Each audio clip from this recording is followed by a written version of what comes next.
Bismillahirrahmanirrahim. Assalamualaikum warahmatullahi wabarakatuh. And also very good morning to all of you. Today's lesson we are going to discuss on the chapter number 4. Chapter yang keempat ini adalah dinamakan sebagai chapter variation. This is a very interesting chapter yang kita kena belajar. Chapter ini saya katakan yang menarik sebab kita akan belajar bagaimanakah perbezaan ini wujud di antara satu individu dengan individu yang kedua dalam spesies yang sama. So we are discuss about differences between individu of the same species. The important word ialah same species. Dan bagaimanakah perbezaan yang berlaku ini boleh membawa kepada evolusi. So sangat seronok kita belajar chapter ini. Apabila kamu berikan satu definisi berkaitan dengan chapter variation, when we discuss about the definition of the variation, variation is about the difference. So highlight perkataan difference, perbezaan. Perbezaan adalah aspek apa? In terms of characteristic. Dalam satu-satu perkara, in terms of the characteristic. The characteristic could be the morphological characteristic. It could be physiological characteristic. So difference in the characteristic shown by the organism belong to the same natural population or species. So perbezaan ini adalah berlaku dalam perkara-perkara yang ditunjukkan dalam organisma dalam spesies yang sama. So means that kalau kamu tengok perbezaan yang ketara antara satu spesies kucing yang sama, ada kucing yang berekor pendek, ada kucing yang berekor panjang. So, ekor pendek dan ekor panjang itu adalah difference. So, variation ni tidak dilihat dalam dua spesies yang berbeza. Oh, ini ada kucing berekor pendek, itu adalah anjing berekor panjang. So, perbezaan yang berlaku antara kucing dan anjing bukan variation. We discuss a variation adalah difference in characteristic that occur belong to the same species. Baik, apabila kamu lihat pelajar, perbezaan yang wujud di antara satu individu dan individu yang kedua dalam spesies yang sama, kita dapati wujud dua jenis perbezaan. Two type of the difference in the variation. Kita suka study the variation yang pertama yang kita panggil sebagai discontinuous variation. Discontinuous variation. Ini adalah satu bentuk variation yang limited form. Yang bentuknya tu agak limit. Dia ada satu ciri khusus. So apabila dia mempunyai satu ciri khusus yang membezakan satu individu dengan individu yang kedua, so there are no intermediates between the phenotype. So there are no intermediate between the phenotype.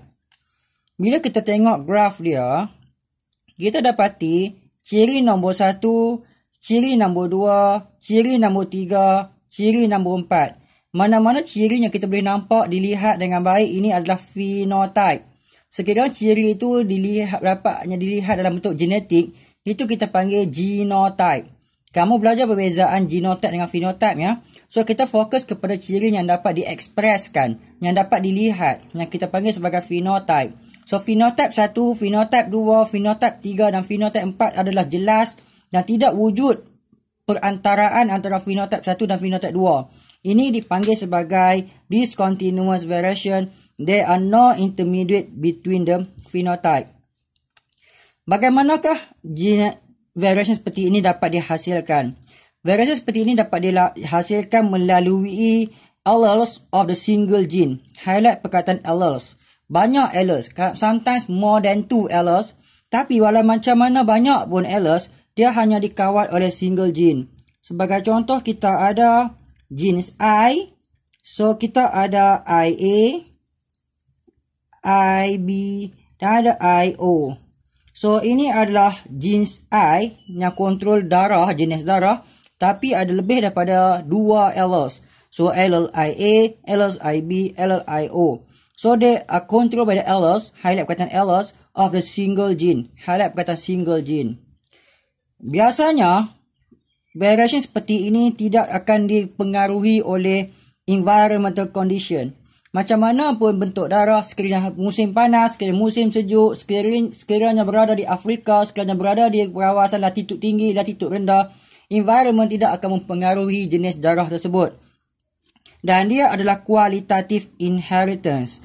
Inheritance tanpa gradually anjakan, gradual shift. So ini adalah qualitative inheritance dan contohnya adalah blood group in human.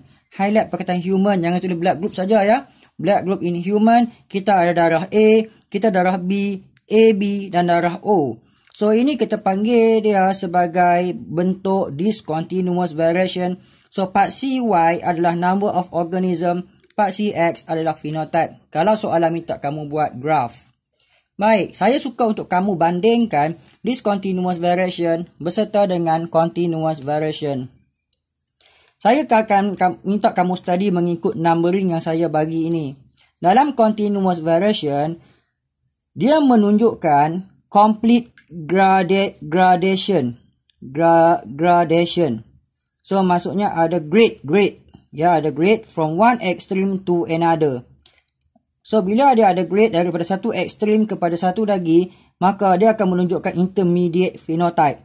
So this is not intermediate phenotype, this is intermediate phenotype. So kita nampak this is one extreme, nampak ini one extreme dan ini adalah another extreme. So antara one extreme to another extreme, dia ada grade dia. Grade dia.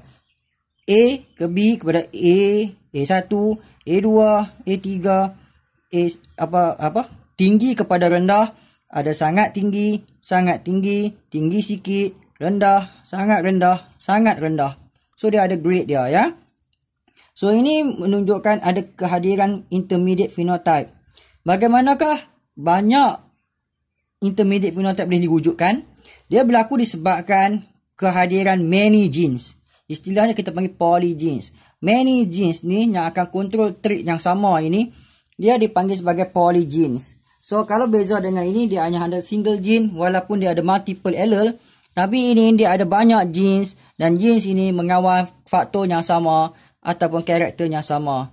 Bentuk seperti ini influenced by environmental factor. Berbeza dengan ini unaffected by environmental condition. Yang ini akan influenced by environmental factor. Sebagai contoh yang saya sebut tadi, ketinggian. Ya, mana-mana individu yang berada dalam latitude berbeza mempunyai kecenderungan untuk menghasilkan tinggi yang berbeza-beza ya. Kamu boleh lihat bagaimana orang Eropah ketinggian dia berbanding dengan orang Asia. Namun disebabkan kita berada di kawasan tropika, adalah sangat baik untuk kita berada dalam ketinggian yang sederhana.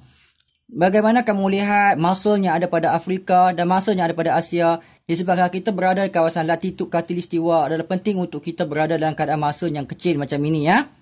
So ini adalah quantitative inheritance sebab dia boleh diukur dan boleh digradekan. Maka dia adalah quantitative inheritance. Sebagai contoh adalah mass, berat individu, color of organ. Ya, so part CY adalah number of organism, part CX adalah phenotype. Dia akan menghasilkan graph seperti ini. Graph seperti ini dinamakan sebagai normal distribution curve. Highlight normal distribution curve ya. Normal distribution curve menunjukkan intermediate antara satu ekstrim kepada ekstrim yang kedua. So dekat sini ada darah A, darah B, darah AB, darah O. Kita tidak ada intermediate, darah A sangat-sangat B, darah B sangat O, O kepada AB, tak ada macam tu. Dia ada A is A, B is B, O is O, AB is AB. Tapi beza dengan ini, so kalau ini adalah tinggi, ini adalah rendah, sangat rendah, kepada ini adalah sederhana rendah, ini adalah sederhana, ini adalah tinggi sedikit, inilah tinggi, inilah sangat tinggi. Dia ada tunjuk show gradual transition itu. So itu saja yang membezakan antara kedua-dua ini. Saya harap kamu dapat study perbezaan yang ketara antara continuous variation dan discontinuous variation, dan kamu dapat compare antara satu sama lain. So seperti dalam buku ini, dia menunjukkan graf apa ni? Ini adalah discontinuous variation.